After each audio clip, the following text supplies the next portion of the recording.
Hey guys, what's up? I am Shalini. Welcome to Bansal Tutorial. So guys, यहाँ हम discuss कर रहे थे आपकी क्लास 7 की एनसीईआरटी। अब हमने शुरू कर दिया था। हम 6 क्लास की एनसीईआरटी ऑलरेडी कंप्लीट कर चुके हैं, जो एंशियंट हिस्ट्री के बारे में बात करता है। और क्लास 7 का जो एनसीईआरटी है वो मिडिवल हिस्ट्री के बारे में बात करता है। हमने इसके कंटेंट पार्ट डिस्कस किया था कि हम क्या चीज़ें डिस्कस करने वाले हैं, पूरा मिडिवल हिस्ट्री कहाँ से शुरू हुआ और कहाँ पे ख़त्म हुआ, इसके बारे में हमने डिस्कस किया था। कंटेंट वाला पार्ट जब हम डिस्कस कर रहे थे, तो आई होप आपने ये 6 वाला लेक्चर देखा होगा। 6 क्लास का जो हमने एनसीईआरटी डिस्कस किया है वो, और 7th का कंटेंट। उसके बाद आप ये देख रहे हो। अगर आपने अभी तक नहीं देखा है तो आई स्ट्रांगली रिकमेंड यू, पहले आप वो देख लो। उससे क्या होगा, एक ओवरव्यू आपके माइंड में डेवलप हो जाएगा कि अभी हम कमिंग लेक्चर्स में क्या चीज़ें पढ़ने वाले हैं। तो आपको लिंक स्टैब्लिश करने में हेल्प होगा, तो आप वो ज़रूर देखें। आपको लिंक डिस्क्रिप्शन बॉक्स से मिल जाएगा। आप डायरेक्टली बंसल ट्यूटोरियल की साइट पे जाके भी देख सकते हो। तो आप वो सारा लेक्चर पहले देख लेना, देन आप ये देखना, आपको ज़्यादा अच्छे से क्लियर होगा। तो यहाँ हम पार्ट 1 डिस्कस कर रहे हैं आपका, जो बात करेगा कि 1000 ईयर्स में जो चेंजेस हुए हैं उसके बारे में बेसिकली ये डिस्कस करेगा। आपका जो चैप्टर का नाम है वो है tracing changes through a 1000 years. तो 1000 साल में जो भी चेंजेज हुए हैं उसके बारे में हम यहाँ पे बात करेंगे। तो पहले देख लेते हैं क्या क्या क्वेश्चंस डिस्कस करने वाले हैं। तो हम देखेंगे कि जो अर्ली एरा में जो मैप बना था वो कैसे बने हुए थे, न्यू और ओल्ड टर्मिनोलॉजी में क्या डिफरेंस है, जो अभी में जो हम यूज़ करते थे, या जो एंशियंट टाइम में यूज़ होता था, फिर मिडिवल टाइम में जो इस टर्म्स का यूज़ होने लगा, उस दोनों में क्या डिफरेंस है उसके बारे में देखेंगे। हिस्टोरियंस जो हैं उनके क्या सोर्सेस जो यूज़ करते हैं उसके बारे में देखेंगे कि हिस्टोरियन जो पता लगाते हैं आपके पहले के टाइम के एरा के लोग कैसे लिखा करते थे, क्या चीज़ें थी क्या नहीं थी, वो लोग बुक लिखते थे तो बुक में कैसी बातें लिखते थे, कितने चेंजेस होते थे, क्या लैंग्वेज का यूज़ करते थे। ये सारी चीज़ें हमें उनके टेक्स्ट को पढ़ के पता चलता है, जो हिस्टोरियन ये सारा काम करते हैं। तो उसके बारे में देखेंगे कि उसके सोर्सेस क्या हैं। रीजन एंड एम्पायर, उस टाइम का रीजन क्या था, एम्पायर क्या था, जो उसके बारे में यहाँ पे चर्चा करेंगे इस चैप्टर में। ओल्ड और न्यू रिलीजन में क्या डिफरेंस है, आप पहले के एरा में जो रिलीजन यूज़ किया जाता था वो मिडिवल टाइम में आके क्या डिफरेंस आया, और कौन से नए रिलीजन उभर कर आए, उसके बारे में हम देखने वाले हैं इस चैप्टर में। तो हम ये सारी चीज़ें इस चैप्टर में डिस्कस करेंगे। तो आप इस चैप्टर को ज़रूर देखें, आपको एक अंडरस्टैंडिंग डेवलप हो जाएगी इस चैप्टर को देखने के बाद। इस चैप्टर में बेसिकली हम ओवरव्यू लेने वाले हैं, और आपका जो नेक्स्ट चैप्टर आएगा उसमें उसके आगे की स्टोरी हम जानेंगे। तो चलिए, पहला है आपका क्वेश्चन, मैप 1 की बात करते हैं। ये मैप आपको कुछ एनसीईआरटी में दिया हुआ होगा, आपने देखा होगा इस मैप को। तो ये मैप जब पहली बार देखा होगा तो नहीं समझ में आ रहा होगा कि ये मैप किस चीज़ का है। अगर आप इस मैप को ध्यान से देखो, अगर आप इसको उल्टा के देखो, तो ये आपको साउथ इंडिया नज़र आएगा और ये आपको श्रीलंका नज़र आएगा। तो ये जो मैप है कुछ 1154 सीई में लिखा गया है, कॉमन एरा में लिखा गया है। देखिए, हम बीसी नहीं बोल रहे हैं, अब हम सीई पे आ चुके हैं। हमने बीसी और सीई का कॉन्सेप्ट बहुत अच्छे से जाना था, तो इसको आप ज़रूर देखें। ये वाला जो प्रीवियस वाला जो लेक्चर है उससे आपको बीसी और सीई में आप कंफ्यूज नहीं होंगे।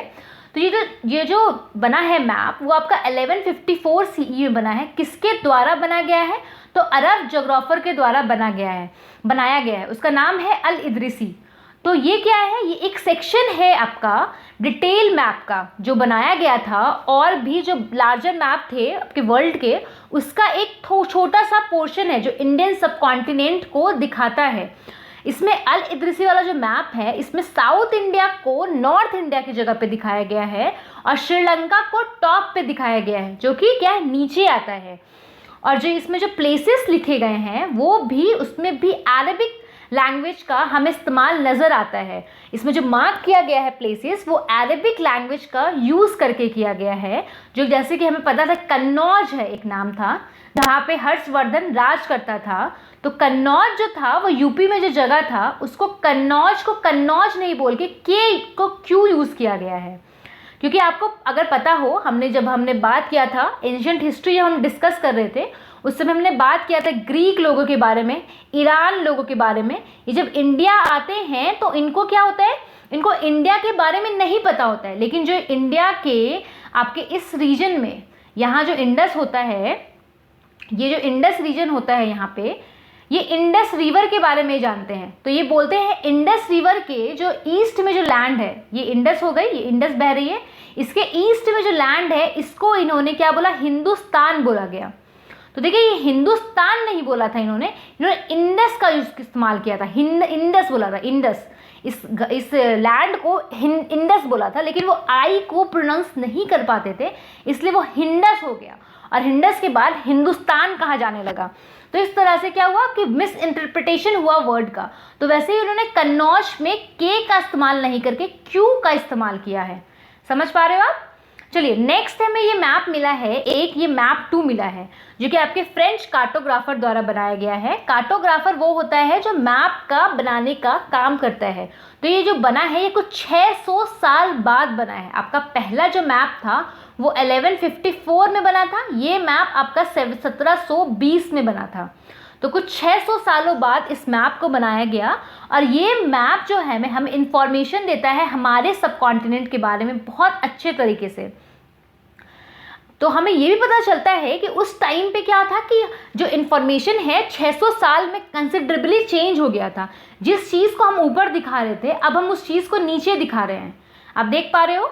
तो इसी ऐसा अनुमान लगाया जाता है कि इसी मैप का इस्तेमाल करके यूरोपियन सेलर जो मर्चेंट थे वो आपके इंडिया में आए थे। क्योंकि देखिए यहाँ पे साउथ इंडिया में उन लोगों जब वो आए थे आपके बाहर से यूरोप से आए थे तो उन्होंने क्या लैंड रूट की जगह पे आपके सी रूट का इस्तेमाल किया था। तो यहाँ पे सी रूट जो जितने साउथ इंडिया वाले जगह हैं वो क्या है, सी रूट के जगह पे लोकेटेड है।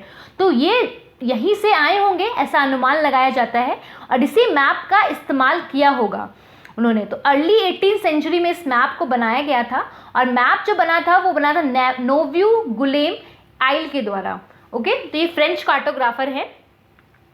देखिए ये जो दोनों मैप है ये दोनों ही इक्वली इंपॉर्टेंट रखता है that the science of cartography. जबकि ये साइंस ऑफ कार्टोग्राफी क्या था, डिफरेंट था आपके दो पीरियड में। क्योंकि जब आपके हिस्टोरियन पढ़ते हैं तो इस दोनों ही मैप को एनालाइज करते हैं और समझने का कोशिश करते हैं कि उस एरा में लोगों के पास में कितनी नॉलेज थी हमारे कॉन्टिनेंट के बारे में या अदर कॉन्टिनेंट के बारे में।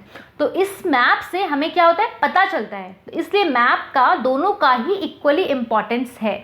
जब हिस्टोरियन रीड करते हैं डॉक्यूमेंट्स को, मैप को, टेक्स्ट को जो पहले के टाइम में लिखा गया था, पास्ट एरा में लिखा गया था, तो वो सिर्फ लाइन बाय लाइन नहीं पढ़ लेते हैं बल्कि ये भी देखते हैं कि ये किस कॉन्टेक्स्ट में लिखा गया था, वो उसका हिस्टोरिकल बैकग्राउंड क्या था, ऑथर ने जो इस चीज़ को लिखा था क्या सोच के लिखा था, वो किस परिस्थितियों से गुजर रहा था उस वक्त। तो इन सारी बातों का भी ध्यान रख करके आप हिस्टोरियन जब किसी चीज़ को पढ़ते हैं तो सोचते हैं इस बारे में। जैसे अगर बात किया जाए न्यू और ओल्ड टर्मिनोलॉजी की जब हम बात करते हैं तो देखिए जो हिस्टोरिकल रिकॉर्ड है जो एग्जिस्ट करता है वो वैरायटी ऑफ लैंग्वेज में एग्जिस्ट करता है। जैसे आपको पता है इंडिया में क्या हुआ, इंडिया विविधताओं का देश है, वैरायटी ऑफ पीपल है यहाँ पे, डिफरेंट लैंग्वेज का इस्तेमाल करते हैं, डिफरेंट कल्चर हैं, अलग अलग एरा में अलग अलग फॉरेनर्स इंडिया में आए और इंडिया को अपना घर बना लिया उन लोगों ने। तो उनके कुछ लैंग्वेज थे, कस्टम्स थे, सब कुछ इंडिया के कल्चर में जुड़ते चला गया। तो जो हमारे पास जो हिस्टोरिकल रिकॉर्ड्स मिलते हैं उसमें कई सारे लैंग्वेज का इसलिए हमें इस्तेमाल मिलता है।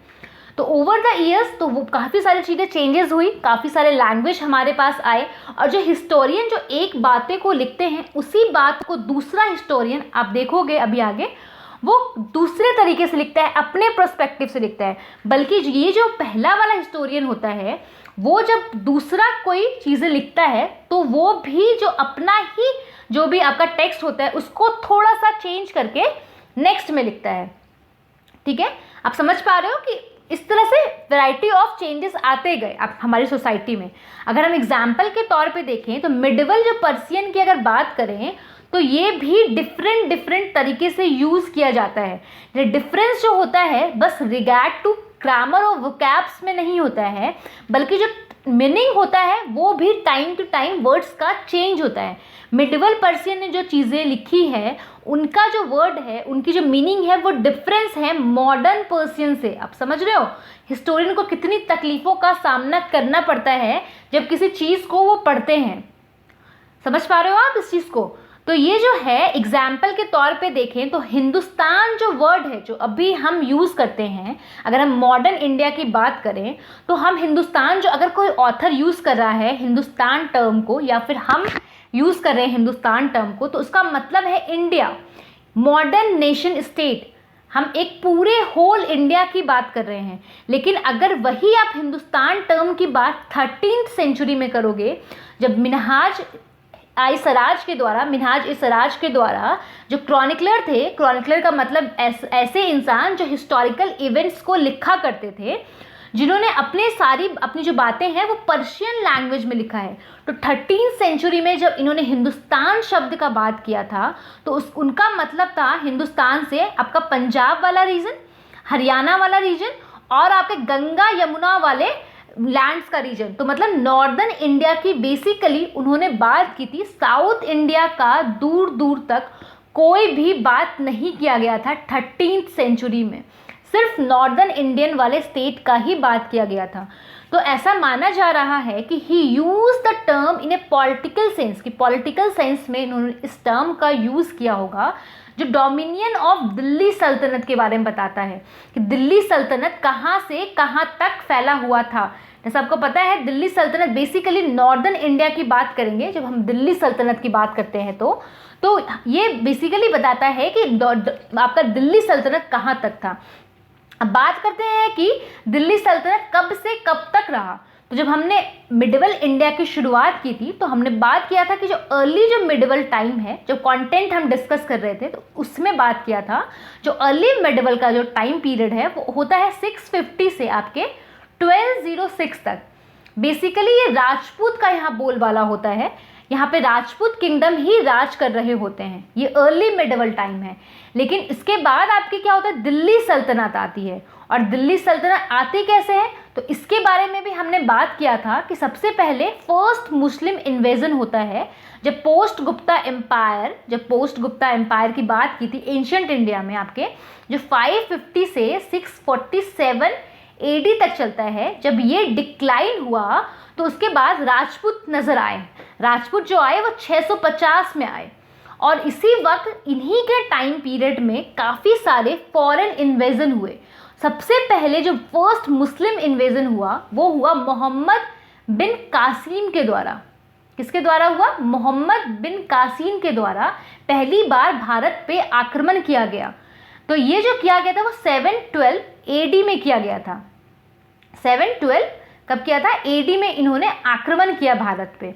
ये आक्रमण किया, लूटपाट किया, चले गए। जैसा आपको पता है कि भारत सोने की चिड़िया कहलाती थी, हमारे पास बहुत धन हुआ करता था, तो ये फॉरेनर्स को काफ़ी अट्रैक्ट करता था कि वो भारत पे आके आक्रमण करे, लूटपाट करे, अपना घर को भरे। समझ रहे हो आप? अपने कंट्री को फलाए और उसको क्या भर दे पैसे से। तो इसलिए वो लोग हमेशा क्या करते थे, अटैक करते रहते थे इंडिया पे।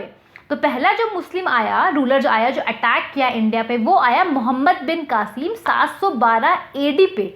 फिर जब नेक्स्ट आएगा आपका जो रूलर आएंगे वो तुर्क रूलर आएंगे, जो कि आपका तुर्क का होगा, वो इन्वेजन होगा इंडिया पे वो आक्रमण करेंगे। और जो पहला आएगा वो आएगा आपका मोहम्मद बिन गजनी आएगा। ठीक है, मोहम्मद आपके गजनी आएंगे, दूसरे जो आएंगे। तुर्क के बाद कौन आएगा? आपके गजनी साहब आएंगे और ये एक्सपीडिशन करेंगे, मतलब भारत पे 17 बार आक्रमण करेंगे। आप समझ सकते हो 17 बार कितना बड़ा टाइम पीरियड होता है। और ये सोमनाथ टेम्पल को बहुत ही बुरी तरह से लूटते हैं।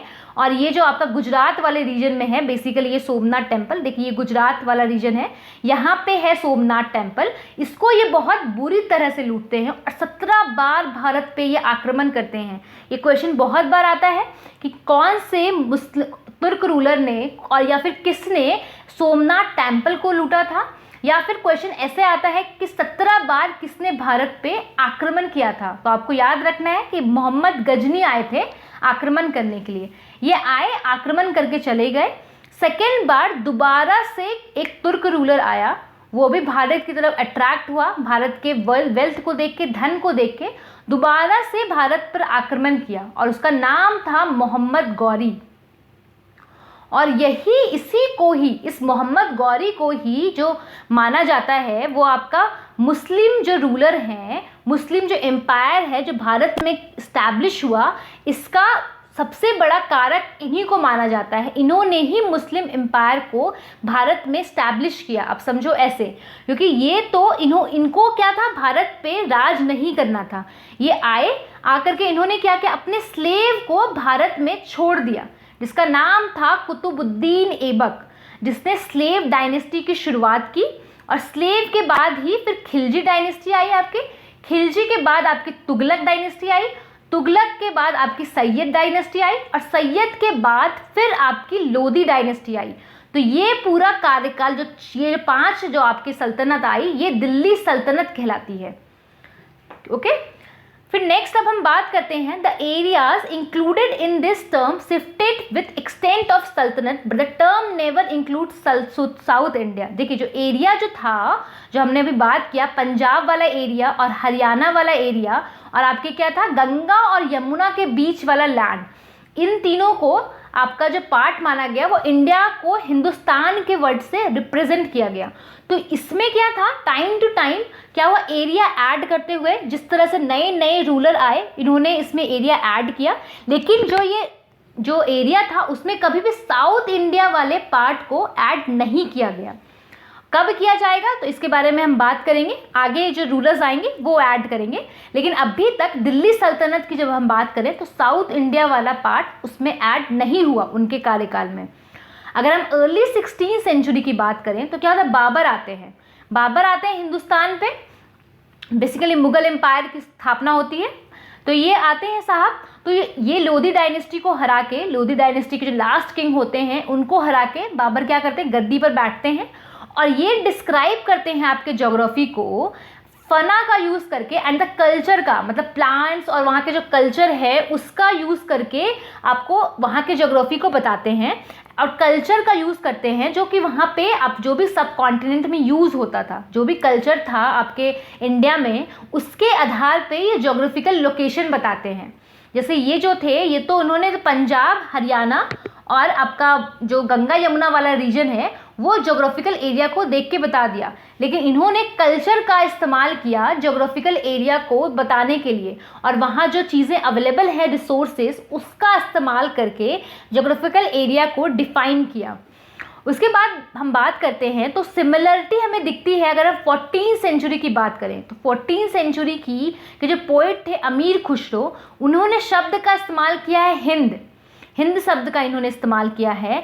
बल्कि जो आइडिया है ज्योग्राफिकल और कल्चरल एंटिटी का, लाइक इंडिया डिड एग्जिस्ट, जो उस समय था, while the idea of geographical and cultural entity like India did exist, the term Hindustan did not carry the political national meaning. जो आइडिया था ज्योग्राफिकल और कल्चरल एंटिटी का, जो आपके अर्ली 16th सेंचुरी में जो बाबर ने यूज़ किया हिंदुस्तान को दिखाने के लिए, जिस टर्म का मतलब हिंदुस्तान शब्द का जो अर्थ था बाबर के टाइम में, वही हमें सिमिलैरिटी नजर आई 14th सेंचुरी की। जब हम बात करें अमीर खुसरो ने जब ये वर्ड का इस्तेमाल किया हिंद, तो इस दोनों में हमें सिमिलैरिटी नज़र आती है, लेकिन हमें कभी भी ये नहीं दिखा कि हिंदुस्तान जो टर्म है उसमें जो है उसका वर्ड जो पॉलिटिकल और नेशनल मीनिंग होल्ड कर रहा हो, ये हमें नज़र नहीं आया। जो हमें अभी मॉडर्न इंडिया में जब हम हिंदुस्तान वर्ड की बात करते हैं तो वो पॉलिटिकल और नेशनल दोनों ही मीनिंग होल्ड करता है, पर उस समय नहीं करता था ये। अब समझ पा रहे हो कितना ज़्यादा डिफरेंस है।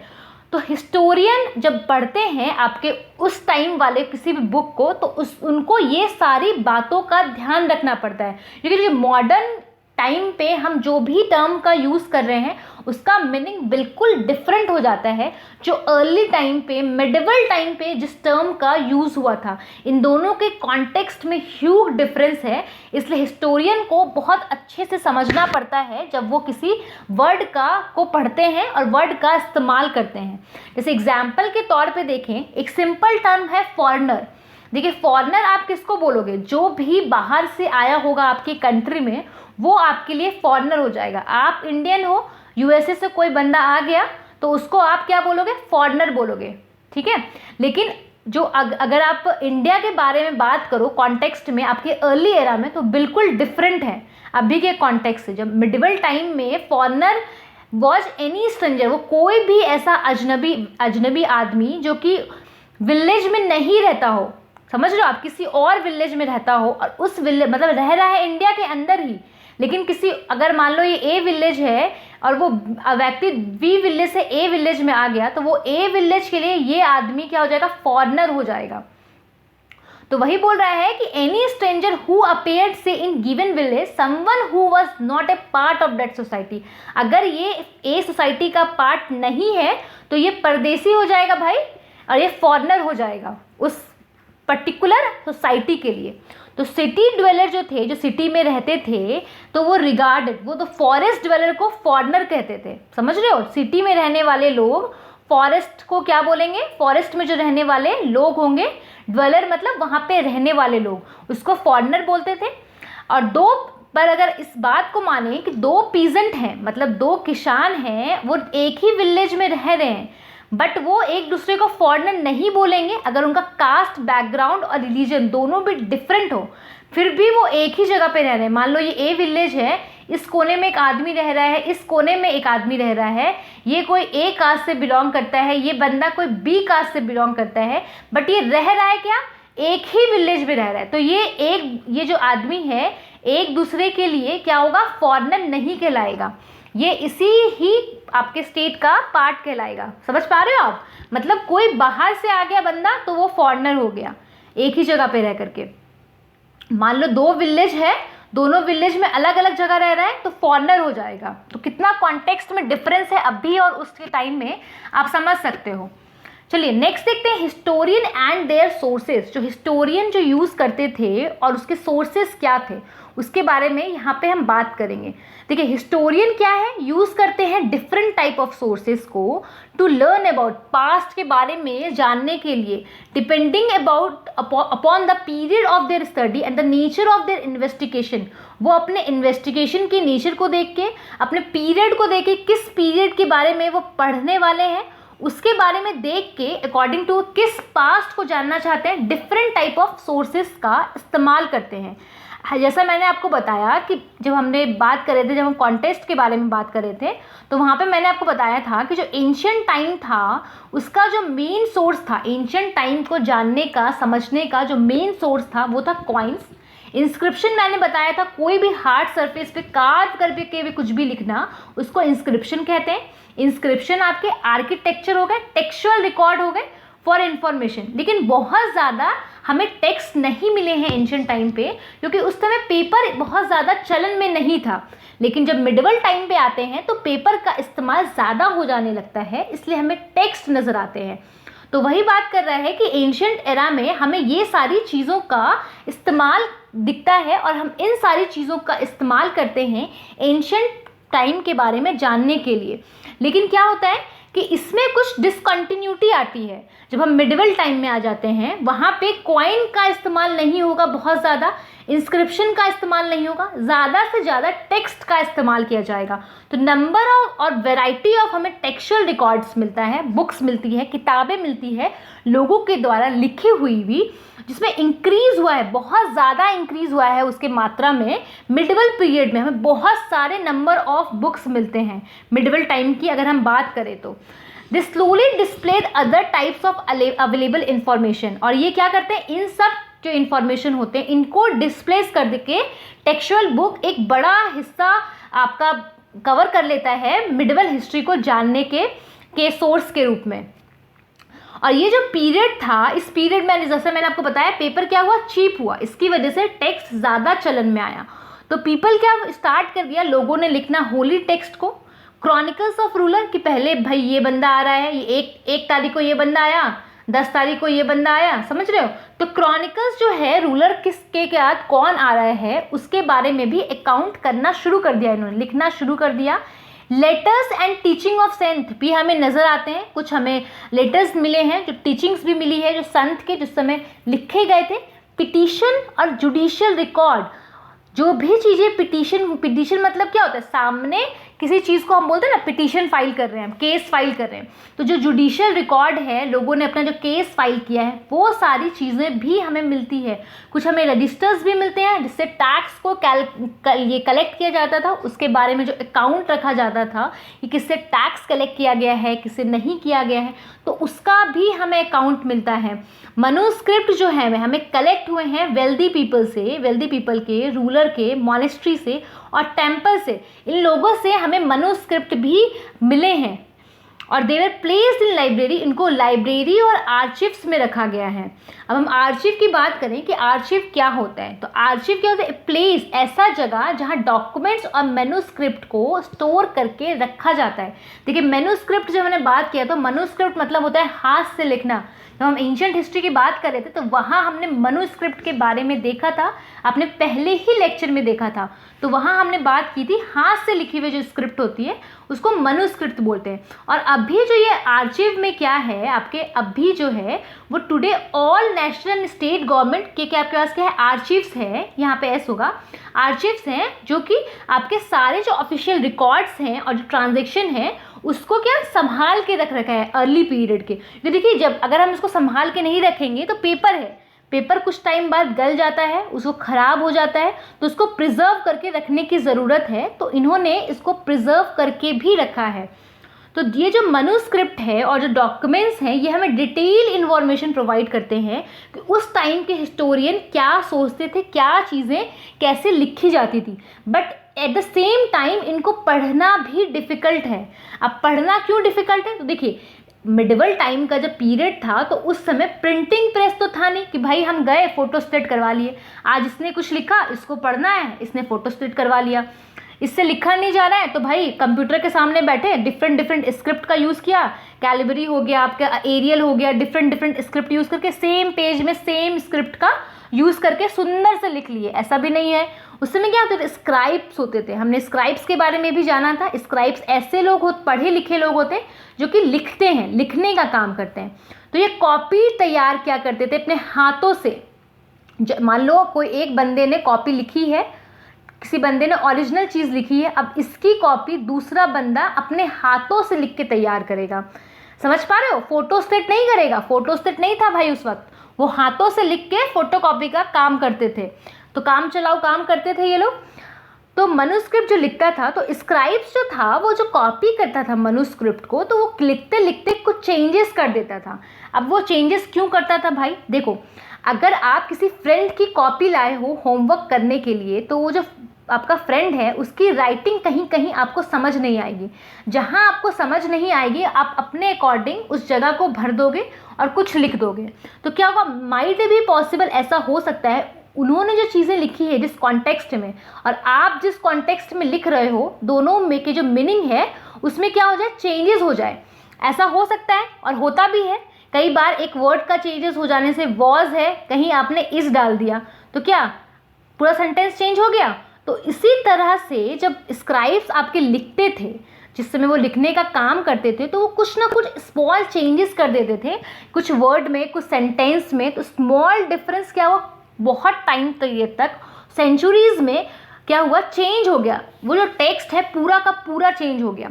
समझ सकते हो, किसी एक बंदे ने अभी किसी एक बंदे की कॉपी करके लिखी, इसने कुछ चेंजेस किया, अब इसकी कॉपी कोई और उतार रहा है। इसने अपने मन से कुछ चेंजेस किया, अब इसकी कॉपी कोई और उतार रहा है, इसने भी कुछ चेंजेस किया। तो इस सेंचुरीज तक आते आते मतलब आपका बहुत टाइम के बाद पूरा का पूरा मनुस्क्रिप्ट ही चेंज हो गया, पूरे के पूरे सेम टेक्स्ट का मीनिंग ही चेंज हो गया। तो एक सीरियस प्रॉब्लम है जो किसी भी ऑथर को, जब कोई भी आपका हिस्टोरियन है जब किसी भी ऑथर को स्टडी करता है तो उसको बहुत प्रॉब्लम होता है कि वो समझ सके क्या लिखने का कोशिश किया गया होगा। क्योंकि जो ओरिजिनल मनुस्क्रिप्ट है बहुत रेयरली अवेलेबल मिलती है, हमें बहुत कम जगह अवेलेबल मिलती है, क्योंकि इतने टाइम पहले लिखा गया था, वो भी पेपर पे लिखा गया था, तो उसको मिलना बहुत मुश्किल है, क्योंकि पेपर ख़राब हो जाते हैं आपके टाइम टू टाइम। इसलिए तो वी आर टोटली, तो हम किस पे टोटली डिपेंडेंट हैं, तो copies made by later scribes, जो भी अगला बंदा आके जो लिख के गया है, हम उस पर बहुत ज़्यादा रिलाय हैं कि हम सोर्सेस को उसके थ्रू जानते हैं, हम मिडिवल हिस्ट्री को उनके सोर्सेस के थ्रू जानते हैं जो कॉपीज छोड़ के गए हैं। एज ए रिजल्ट हिस्टोरियन को क्या करें, रीड करना पड़ता है डिफरेंट मनुस्क्रिप्ट को, डिफरेंट वर्जन को। जैसे कि मान लो ये बंदे ने कुछ लिखा, ये बंदे ने कुछ लिखा, तो हिस्टोरियन क्या करेगा, सारे बंदों का टेक्स्ट पढ़ेगा और गैस करेगा कि ऑथर जो था, आपका ओरिजिनल जो ऑथर था, वो क्या लिखना चाह रहा था। अब बात करते हैं कि क्या होता था कि जो आपके ऑथर्स थे, जो ऑथर्स जो लिख रहे थे, वो भी अपने टेक्स्ट को टाइम टू टाइम रिवाइज करते रहते थे। मान लो अभी इसने आज जनवरी में इस बंदे ने कुछ बात लिखी है, इसी बात को मार्च में ये रिवाइज करके और भी अच्छे से लिखेगा। तो 14th सेंचुरी की ऐसे ही एक क्रॉनिकलर हैं। क्रॉनिकलर के बारे में हमने जाना है कि हिस्टोरिकल इवेंट्स को लिखते हैं क्रोनोलॉजिकल ऑर्डर में, कि कौन किसके बाद कौन घटना घट रही है, उस बात को लिखते हैं। तो जियाउद्दीन आपके बरानी के बारे में बात किया गया है। ये क्रॉनिकलर थे, इन्होंने 1356 में 1356 में पहली बार किसी चीज़ को लिखा और फिर 1358 में जस्ट 2 साल बाद इसका अनदर वर्जन लिखा। और जब आप ये दोनों वर्जन को पढ़ोगे तो इस टूर में क्या बहुत डिफरेंस नज़र आएगा। बट हिस्टोरियन को क्या है, डिड नो अबाउट द, और इस दोनों, आप मान लो एक वर्जन जो आपने पढ़ा और दूसरा वर्जन पढ़ा, इस दोनों में ही बहुत ज़्यादा डिफरेंस है। और जो हिस्टोरियन थे, जब आपका ये वर्जन पढ़ रहे थे, दूसरा वाला वर्जन, तो इनको पता ही नहीं था कि पहला वर्जन भी एग्जिस्ट कर रहा है सही तौर पे। और उनको ये तब कब मिला, अंटिल 1960 तक तो मिला ही नहीं था, उसके बाद मिला था, क्योंकि ये लाइब्रेरी में कहीं खो गया था।